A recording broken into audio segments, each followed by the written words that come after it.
January 22nd. I'm Alisyn Camerota, former New York City mayor. Morning, perhaps a correction. My floor director said I may have said silly. Well, see, Sullenberger. Dave has a weird... It was silly, Sullenberger. When he says, how do you say it? Say skull. Perfect. It must be the Colorado accent. But I didn't think Colorado had an accent. There is no Colorado accent. That's the beauty of it. We speak perfectly. So it's just him saying everyone else. And that would have been a good idea. About that, how much it costs, and how they do it coming up. In the meantime, let's get to your headlines because, all right, those are your headlines. Let me just say, a tweet just sent out from news from the Giffords family, from Mark Kelly.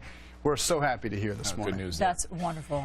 Well, healthcare debate is back up for re-litigation again, and the battle over abortion coming to the forefront again in this whole debate, thanks to sweeping Republican victories in the midterm elections last. Peter, well, let's turn our attention to 2012. Let's do it. We're always talking about 2012. I know we've, here on the show we've been talking about it quite a few. And with the economy being the primary focus for voters, that would probably not go over well. They would want something strong on the economy more than national security at this point in time. But we'll keep you posted, and we'll see what happens as we head towards 2012. All right, it is. Some airlines are encouraging planes to take off with less fuel. Tomorrow, of course, guys, the big game. Oh, I can't wait. How perfect on Sunday. When we're off on Monday, we get Jets Steelers, we get Packers Bears. We'll check in with Rick Reichmuth in a little while to see if there's any weather moving through Pittsburgh. I can't wait to see that game outside at Heinz Field. Well, we'll see.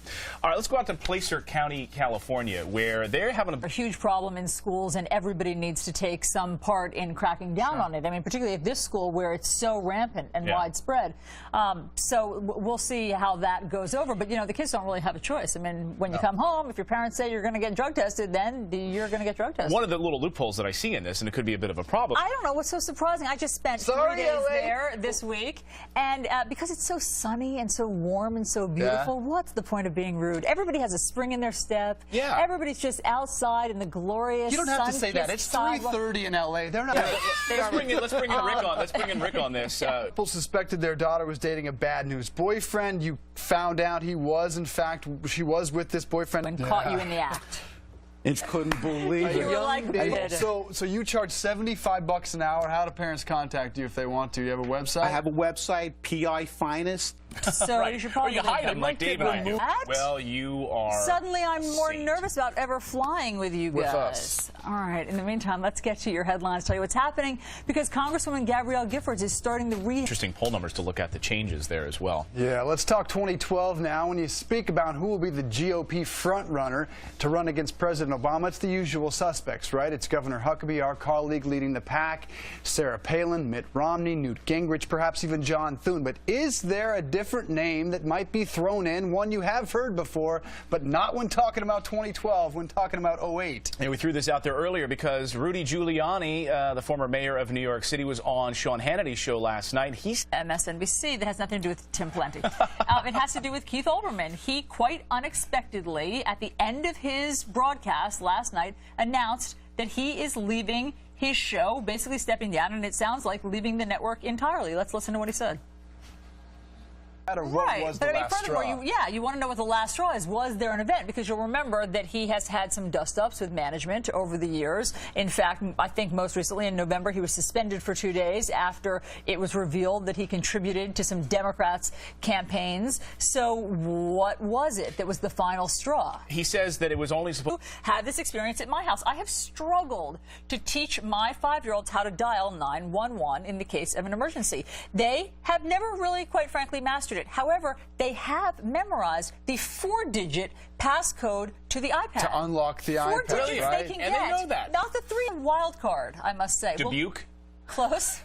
Because I have my own test that I put a city through, and that is called the MOS interview. You guys know it well. Yes. The famous man on the street where you go out with a microphone and you just interview people. People were blowing me off rudely in Portland, Oregon, would never come up to the microphone when I was asking them, sir, excuse me, may I just ask you one question about the weather? People, like, running away from me, giving me not-so-nice hand gestures. Very nice. What about happiest city, nicest city you've ever lived? Can you think of it? I was going to go out on a limb and say my hometown, Denver, Colorado. The government to take it out of my bottom line. Well, one thing we know is we'd have $1 trillion less of debt if, in fact, they didn't pass that stimulus. But the governor is going nowhere. He's going to stay with us after the break. Does he have any plans for 2012?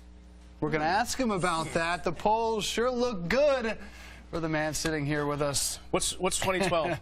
It's a significant year. We'll explain it in a break. But meanwhile, some airlines are encouraging... See that person? Right. We all He has a want six those pack. abs. Right. That was the situation. Maybe they're Finally, researchers say that skipping a night of sleep takes the same amount of energy as it does to walk about 2 miles. That's the equivalent of burning about 135 calories. But experts warn deliberate sleep deprivation should not be used as a form of weight loss. For more info on all of these stories, go to foxandfriends.com and click on For Your Health. It's not working for us, the sleep deprivation. No, not at all. Fitness. The weight Right. gain. All right, we're back with Governor Mike Huckabee now to talk about a little bit with the Tea Party. You know, Which way are you leaning? Right now, I'm just sort of leaning over here toward Dave. he's leaning Democrat this I appreciate it, as always. Coming up on the show, MTV's new hit show creating a lot of content. Let's do it. Woohoo! You know they're way to their heart. Stephen Crowder, thanks so much for coming in with your take on this. Thanks for having me. Sure. All right.